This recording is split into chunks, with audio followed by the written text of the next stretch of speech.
Why is the Nissan Qashqai so damn popular? Is it the double piston shock absorbers, the interior quality, luggage capacity, engine? Brother, No, what's it's definitely that, not brother? that. Well, I mean, the thing is, I just don't know. So, best to find out, eh? My name's Tom, and you're watching Paragon Cars.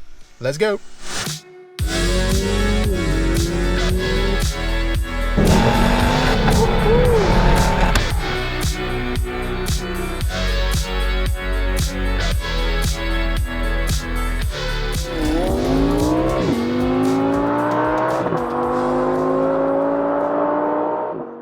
Okay, as usual, let's have a ganders around the engine first. This is the 1.5 litre diesel. Wow, sounds exciting, right? Well, although it lacks a bit of power at 110 ponies, it does have a respectable 260 newton meters of torque, and that torque comes in at just 1750 RPM as well. So rare is the occasion where you have to actually change down a gear to pick up pace on the motorway. Talking about gears, this has a 6-speed Manuel gearbox. Very nice indeed. That combined with the clever double piston shock absorbers that keep you comfy on the straights and flat in the twisties could make this somewhat enjoyable to drive. I mean, it even has what Nissan call active trace control, otherwise known as torque vectoring. Basically a sports car then, right? Well, the one thing sports cars do also have is pretty nippy acceleration. So let's see if this goes like a sports car as well, and do the 30 to 70 sprint.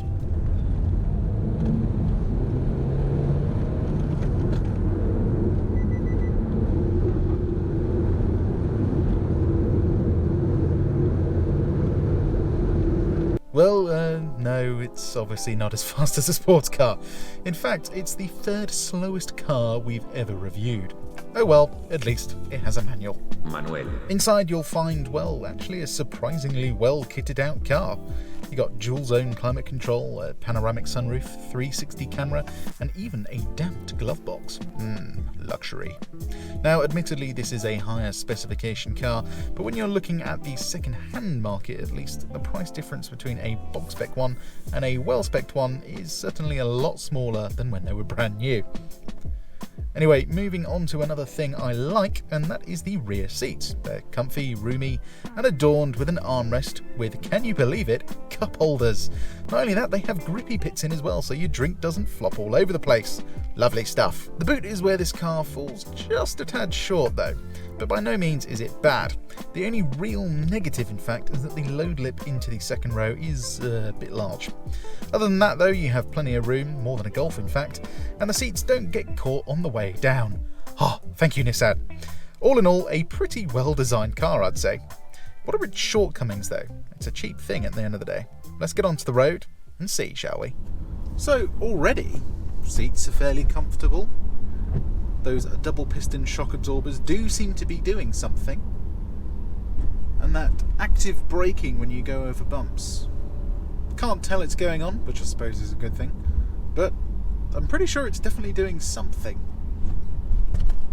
Like, so far, this is actually a pretty nice car. You know, obviously it's not as nice as the equivalent Audi, but when you consider its price, it's quite good. Like, seating position, pretty much bang on. Gearbox gets the job done. You know, it's not the best gear shift in the world, but it doesn't need to be. It just needs to be not unpleasant. Brake pedal, easy to modulate. Throttle pedal, easy to modulate. There is not a lot to complain about, really. It just seems to be easy to drive. I suppose that's what you want, isn't it? And the thing is, when you consider the amount of stuff this has as well, you know, 360 camera, pan roof, dual zone climate control, torque vectoring, which we'll play with later. You know, it's kind of like pretty good value, I think. And I know a lot of you are probably already writing the comments saying, actually, this isn't the most reliable car in the world. And unfortunately, you're kind of right. You know, you have to change the cam belt every 75,000 miles. I know that's standard on some cars, but a lot of people don't do it because they just don't know that they need to do it. And yeah, there's just little things that can go wrong with this thing. But again, it's fairly cheap. It does pretty much everything well. So like, if it lasts you 10 years and then goes pop, I'd kind of say that's money well spent, really.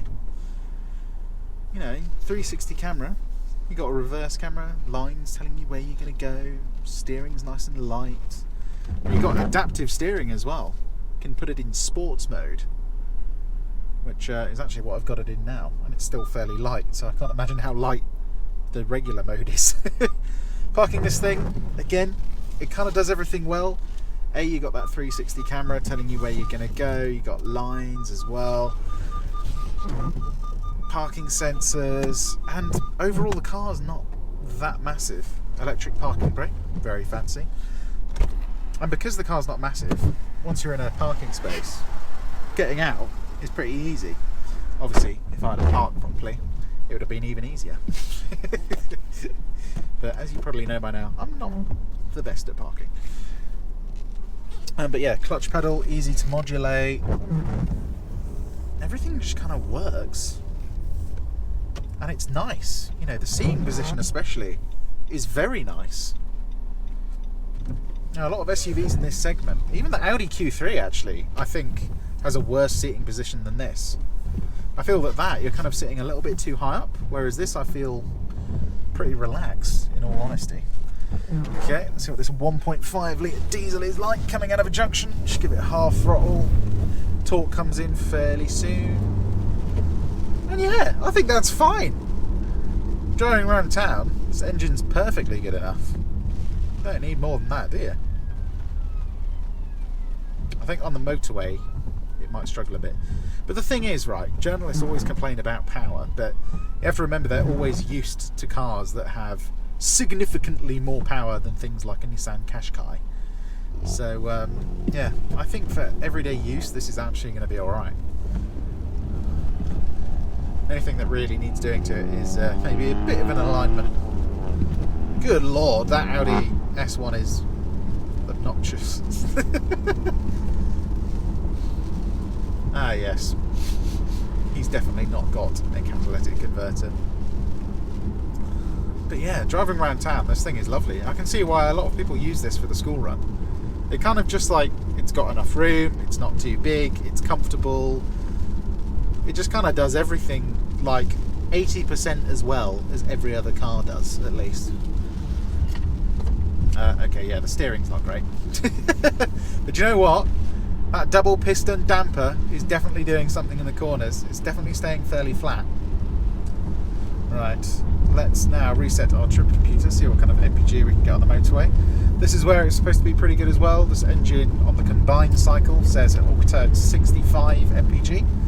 So yeah, I'm hoping for that. We're going to do a little taste of the handling first, and then we'll get on the motorway, so it will kind of show you what the combined cycle should be like, I suppose. Anyway, let's get this thing to a roundabout and see how it handles in the wet British weather. Okay, we've got our steering in sports mode, suspension is ready. Let's see what this Qashqai can do. Fairly easy to rev match in this as well, actually. Brakes, yeah, they feel alright. Okay, see if we get a bit of understeer. Oh gosh, yes, quite a bit of understeer. Although I think a lot of that is the tyres. We do have pretty crap tyres on this thing. Well, not crap, but you know, they're not Michelin Pilot Sport 4S's like I'm used to. But yeah, I mean, it's kind of just like safe, typical handling really. But body stays fairly flat, rolls a little bit, but certainly not as much as some other SUVs do. Yeah, it's just kind of like an 80 percentile car, I would say. It does everything quite well, but it's certainly not a master of any. One thing I really want to drive home though, is this seating position. I think it is one of the better cars out there. Like, this doesn't even have the extendable bit for your thighs, and I still feel really comfortable. You know, can't even adjust the pitch of the bass, and still like absolutely fine. Right, let's transition from sitting in traffic to getting onto the motorway then, shall we? And suddenly we're out of traffic. Right, what's this thing like coming onto the motorway then. So get past a bit of traffic. I'm going to try accelerating in like 4th gear, I think. It's a good test of the torque of the engine. Let's get ourselves into 4th, so like 1400 RPM. Plant my foot, boost builds. I mean, look at that. I think that's perfectly fine. Really don't need more power than that, do you? That's where diesels are pretty good, I think, especially when you come to like smaller engines.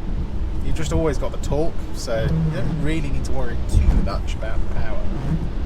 Even though 110 horsepower doesn't seem like much. But look, I'm able to overtake people, plant my foot in 4th, get up 70 very easily actually, straight into 6th.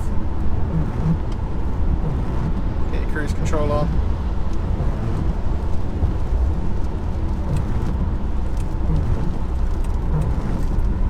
mph. Yeah, pretty civilised, I'd say. Road noise, wind noise. One thing I'm noticing is because we've got this panoramic roof, there is definitely a bit of wind noise coming from the boot area. Nothing major though. Not as bad as something like a Mercedes A-Class actually. I think the A-Class is pretty noisy inside, which is a shame. Wind noise, not too bad. Obviously if you go above 70, it's going to get worse. But for driving at legal speeds at least, yeah, it's absolutely fine. Suspension, nice and comfortable. Yeah, you could do loads of miles in this. I wonder what happens actually if I close this. Does it improve the sound insulation?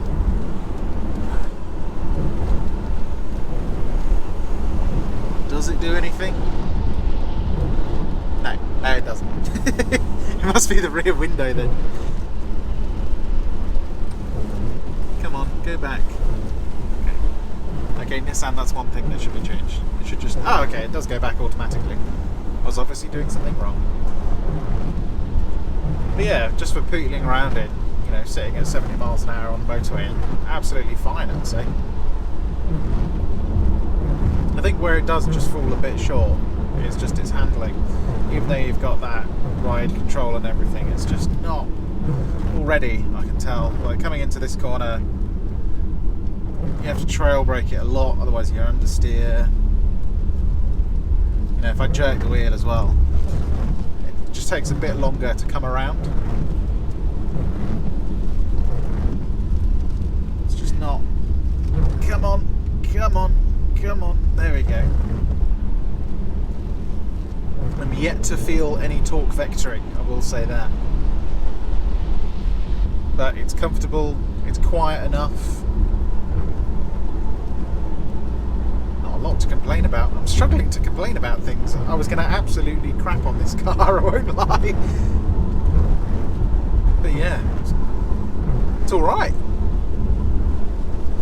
Alright, let's see if it can match those claimed MPG figures though. Let's go on the motorway, see what she can manage.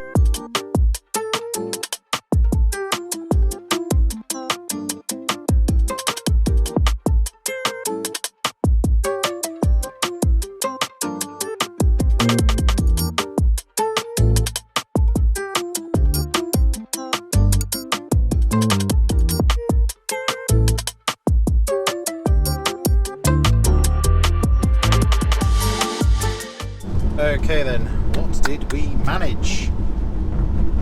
56 miles per gallon. Okay, the claim figure's 65, but we spent most of that in traffic. So I'm kind of thinking that's a pretty good number, you know. Like, we were literally sitting at like 30 to 40 miles an hour for most of that, and we got 56 mpg. I'm pretty happy with that, really. I think for a runaround, that's perfectly good enough. What's the handling like, though? Is it safe, or is it just a bit pants? Let's go find out. Okay, we're in the sportiest setting, I suppose. We've got the torque vectoring on. We've got slightly heavier steering. See what shapes we can cut with this masterful Nissan Qashqai. Steering, Yeah, there's no feel. I'll be honest now. And it has a tendency to understeer. Oh, there's a bit of torque vectoring. Once the traction control starts working. Oh, wow, okay. Tyres are great on this. Just went straight to the red line through like half an inch of water. But yeah, I mean, I felt the torque vectoring then. I'm going to give it a bit more welly and see what we can feel. Brakes, not bad, you know. Not bad at all. Bit of pitching under braking. Oh, sorry, a bit of diving under braking. It's not the worst thing in the world. Let's see if we can get the body to stay flat through here. Yeah, do you know what? It stays pretty flat, you know. And braking mid-corner, you can get the rear to rotate nicely. Bit of torque vectoring through here, maybe. Oh yeah, a little bit of it. Not bad at all. And performance, whilst obviously it's not fast, I think it's fine. Gets up to 70 miles an hour, perfectly easy enough.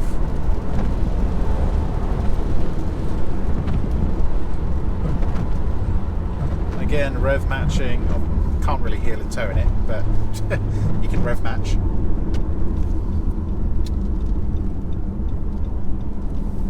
Just go around once more. Bit of understeer. Got alarms going off. Red line. A little bit of aquaplaning. But yeah, you can definitely feel the torque vectoring working. And steering whilst there's no feel, I kind of know what the car's doing. You know, it's not doing anything that's going to scare me, and that's what's important. Yeah, brakes are fine actually.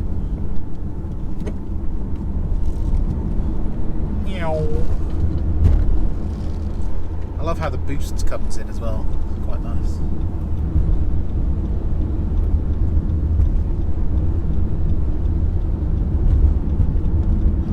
Suspension.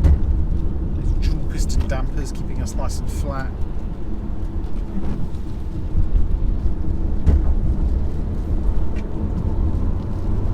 Coming around this corner, not too much lean.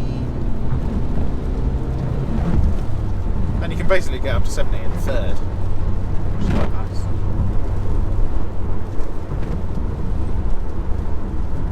Yeah, overall, pretty safe handling car, I'd say. Wouldn't do anything that's going to scare you. And the brakes work. That's all you really want. This is a wide open road though, so how's it going to do down a British B road, one with a lot of potholes on and some very big bumps? I suppose we better go find out. Right then, let's see what happens when we take a Nissan Qashqai down our favourite B road. I'm going to stick in third gear, let the boost build. Look at that. Not bad, you know. Okay, front end takes a while to come round. Definitely not immediate response. But the engine is adequate. Coming over this bump here. Only reason I'm not giving it the full beans is because it is wet today. Do have to be sensible after all. Yeah, not bad at all. Bit of understeer early on. Neutralise it with the brakes. It's tidy. It's not a messy handling car. Yeah. One problem I've spotted is obviously if it's raining, the camera gets covered in muck, so the 360 camera effectively stops working. Although, on a car this price bracket, you can't really expect a washer for the cameras, can you? I think that would be too much of an ask. Even most expensive cars don't have that. Alrighty then, can we hit 60 before the corner? Probably not, considering this lorry's in the way, so we will abandon that challenge. Go from here, see what speed we get up to. at like 46 miles an hour. That's not bad. Can we get up to 60 down here? Yes, we can. Whee! Okay, on the brakes. Yeah, suspension deals with bumps surprisingly well, actually. It's quite interesting. You can feel that like initial softness, and then it definitely gets a bit firmer. Like as you get into the travel, it really tightens up. Yeah, it's a nice handling car. It just kind of does everything. Everything's easy. Clutch pedal's easy. Steering's all right. Gearbox is all right. Throttle pedal, brake pedal are predictable. Engine's predictable as well. You know when the boost is coming in. Suspension is nice. It's comfortable. It's a fairly quiet car. And do you know what? I haven't noticed any rattles yet. And this car's done over 90,000 miles. And at the end of the day, it's not really an expensive car, is it? There's more rattles in my BMW 1 Series than this. So overall, is this a good, relatively cheap car to buy, especially second hand? The thing is, you get a lot for your money.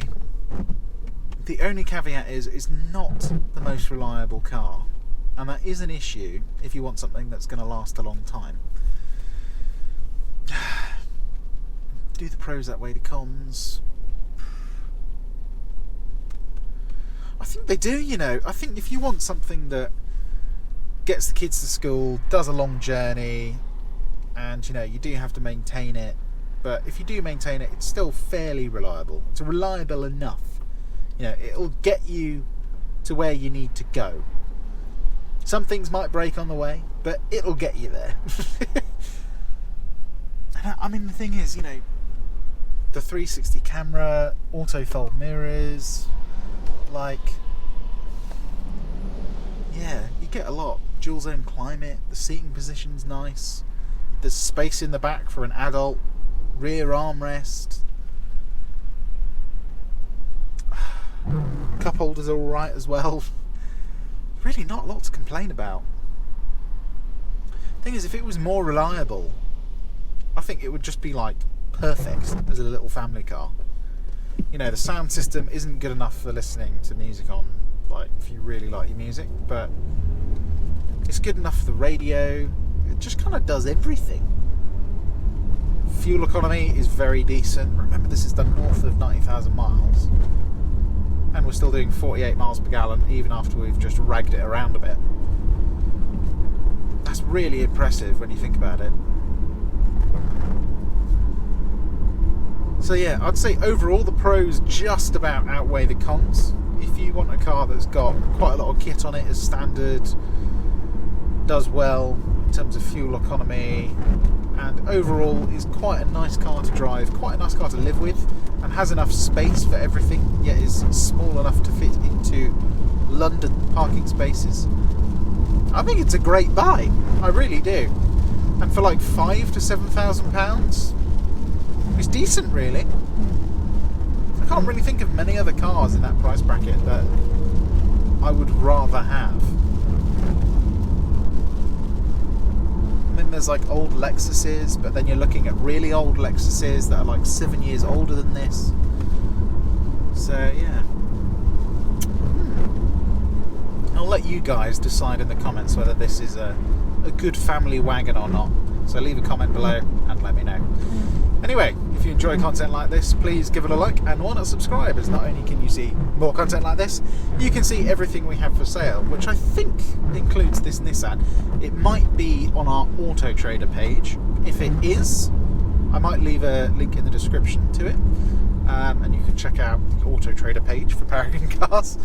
A little bit different from the website, obviously. If you don't want to check it out, there will be a link to the generic website where you can see all the fancy stuff. So yeah, my name's been Tom, and you have been watching Paragon Cars. Cheers.